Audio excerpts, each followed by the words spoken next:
In the aftermath of 9/11, American intelligence agencies were tasked with finding more effective ways to keep the U.S. safe. The FBI, CIA, and NSA all made the expansion of intelligence gathering a priority. Using their surveillance tools against terrorist suspects in hostile states in order to prevent other attacks is not controversial.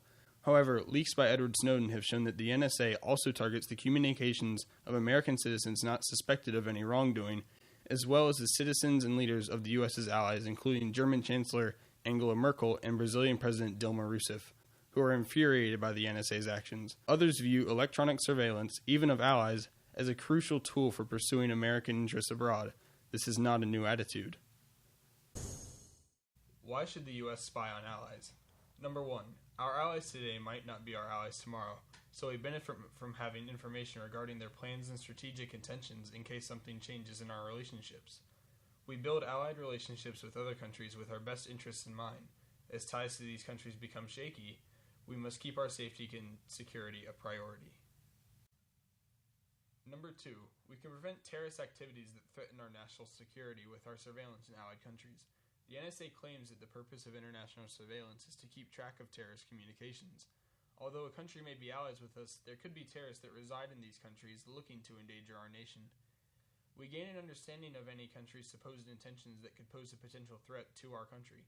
If, for example, Angela Merkel is aware of terrorist activity in her country, and she has information about it, the conversations with her and her advisors about this could be useful to know about before the terrorists strike. Tracking their communications is vital. Number 3. Because the United States most certainly isn't the only country conducting such surveillance, we gain more by spying on other countries than we would if we stopped spying while the other countries continue to spy on us. Number 4. At this point, surveillance has become just about getting ahead. Although supposed information about terrorism is useful, just knowing all sorts of information on everyone, allies or not, has become a game about who can know the most. Americans, competitive by nature, would like to get a leg up. Why should the U.S. stop or modify our surveillance program on allies? Despite the benefits of being able to track the internal discussions of our allies, there are significant downsides to conducting such surveillance. Number 1. Surveillance robs people of their sense of privacy. Governments value their privacy because they have their own interests to look out for and are frustrated when they are stripped of that value. Number 2. Major tech companies are also frustrated with the NSA snooping. Google gave permission to the NSA to look into some of their US-based databases. However, the company did not give the NSA permission to hack into its European data centers. The NSA penetrated the databases of Google and other US multinationals, and as the other countries learn of these security breaches, some have sought to take their business elsewhere in order to guard their privacy and trade secrets. Foreigners are losing trust in America and our web-based companies like Google and Amazon, since their encryption on their networks is apparently no match for the NSA's spies. Electronic trade barriers might be constructed between companies, damaging the easy flow of information and goods between countries. Number 3.